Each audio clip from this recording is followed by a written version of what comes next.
So yan guys, ito na yung pagi natin na ginawa nating adobo at ayan nga, nabili natin ito sa ating palengke nung weekend.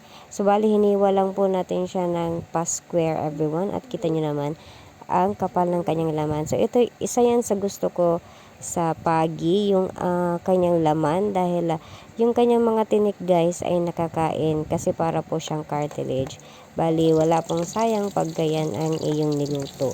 So, ayan na nga, gisa-gisa lang, basics, syempre, with iodized salt, tapos yung mga ricados, at saka cayenne powder. Pero syempre, yung powder na yan ay optional lamang. Tapos, lagay tayo ng patis, at atin na pong nilagay ang ating pagi. Pero hindi ko alam guys, kung yung pagi na yan ay pinagbabawal ba yan dito. Kasi madalas kung nakikita yan noon dun sa amin na niluluto. Tapos dito naman sa palengke namin, minsan may nakikita kami. Kaya pagka meron ako nakitang ganyan, ayan, bumibili ako. So ayun na guys, natapos ating chikahan. Naluto na ang ating adobong pagi. Masarap yan kasi nakakain pati ang kanyang tinik dahil para lang po siyang cartilage. At ayan, pinartniran pa natin ng mais na kanin.